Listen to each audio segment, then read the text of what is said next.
Alors, est-ce que l'identification d'un lead ou un prospect qualifié sont-ils pour vous des éléments qui vont vous permettre d'être certain qu'il existe une vraie opportunité commerciale?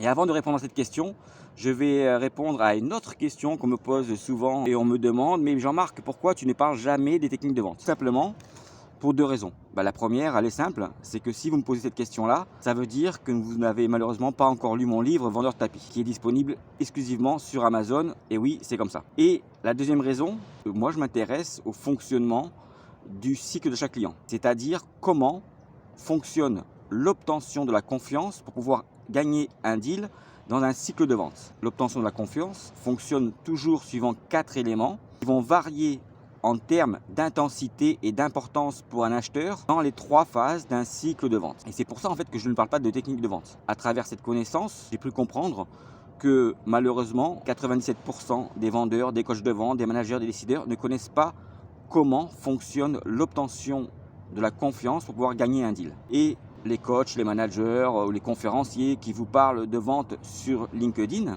ne vous parlent en réalité d'une interprétation de la vente, c'est-à-dire les différentes techniques possibles ne sont pas le contenu de la vente, mais le contenant sous différentes formes, à travers effectivement la compréhension du fonctionnement du cycle d'achat client, pas forcément d'accord avec ce qu'ils racontent, et bien souvent, je peux les contredire d'une manière assez simple et d'une manière logique et humaine par rapport justement à cette comparaison entre l'interprétation des techniques de vente et la compréhension du fonctionnement du cycle de chaque client pour pouvoir obtenir la confiance dans un cycle de vente. Car en fait, ça permet d'avoir une vision totalement différente ou en tous les cas un complément par rapport aux techniques de vente qui vont vous permettre de savoir comment vous pouvez argumenter, travailler sur vos leads, sur vos prospects, sur vos clients pour pouvoir justement obtenir leur confiance. Et je suis de moins en moins, je dirais, d'accord avec ceux qui préconisent le fait d'apprendre par cœur des questions, les questions fermées, les questions alternatives sur les différents sujets dans un entonnoir de vente. Puisqu'en fait, si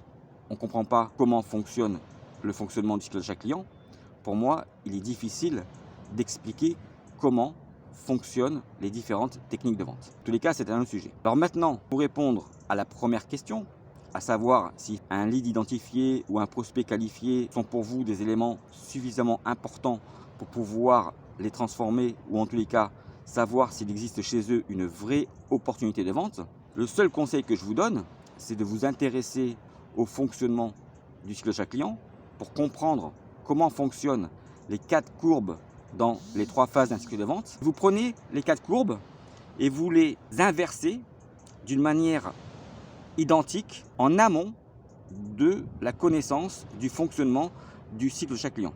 Et vous verrez ce qu'il se passe du côté de l'acheteur pour pouvoir vous permettre, vous, d'être sûr et certain de pouvoir identifier des leads et qualifier des prospects pour être certain d'obtenir de vraies opportunités commerciales. Je vous souhaite à tous et à toutes une excellente journée et je vous dis à bientôt. Au revoir.